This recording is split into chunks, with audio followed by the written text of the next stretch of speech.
For Ontario business, Canada-US trade has been one of the big issues of the last year. And we got some big news in recent days as the US Supreme Court struck down the Trump emergency tariffs. Now, in the short term, not much changes for Canadian business because these weren't the tariffs that affect us the most. But it was still a decision that was widely welcomed and should be, because anything that can reduce the uncertainty and increase predictability by the president and the administration having to follow a process to impose tariffs with more congressional oversight is a good thing. But having said that, one thing we've learned is that whether they're threatened or real, tariffs create uncertainty for business. And they'll continue to create that uncertainty as long as this president is in office. So what do businesses do or not do when faced with uncertainty? Well, we found out in our recent business confidence survey that was part of the Ontario Chamber's Ontario Economic Report that we released on February 19th. We learned that businesses are investing less in expansion. They're delaying capital projects.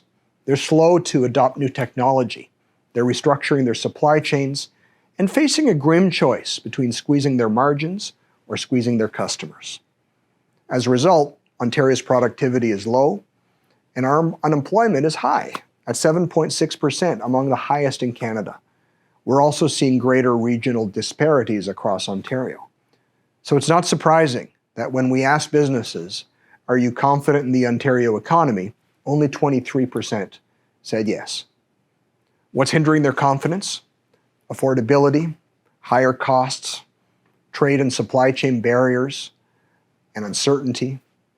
Labor shortages in growth industries and regional infrastructure gaps are all playing a role. But here's a couple of bright spots for you. First, only 23% of businesses are confident in the economy, and that's not good. But that's changed very little from last year, despite all that we've been through. Last year was 26%. And while it's been a hard year, Canada has actually done better than many expected when all this began. The economy didn't shrink, it grew. Unemployment didn't skyrocket, it stabilized.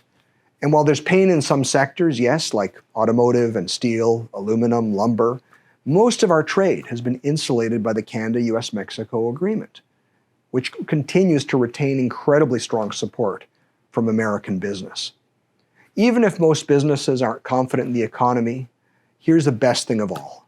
A majority, 52%, are confident in the future and the prospects of their own business. And that's actually up 3% from a year ago. So in short, while businesses aren't confident in the economy, they're confident in themselves, in their ability to adapt and innovate and grow. We've been incredibly resilient, but resilience is not a growth strategy.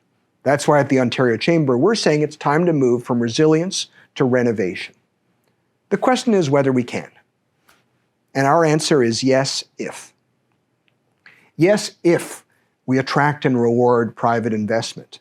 And here's a fact for you. Among businesses headquartered outside Ontario with operations here, 49% told us they want to expand in Ontario. That's 4% more than want to expand in the US. Yes, if we invest in people and skills.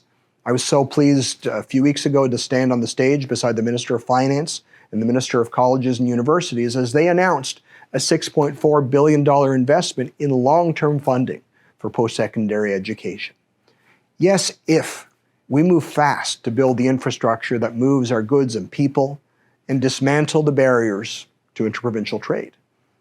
Yes, if we can make our communities healthier, revitalize our downtowns, address the interconnected crises of mental health and addictions and homelessness.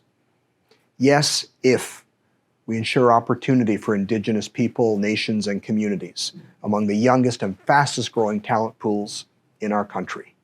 We need all of Ontario's talent off the bench and in the game. I think we can do all these things because our greatest and most sustainable and most inclusive prosperity comes when commerce and talent can move in freedom. When we live in a province and country, as we do, that's focused on attracting global talent, not repelling it.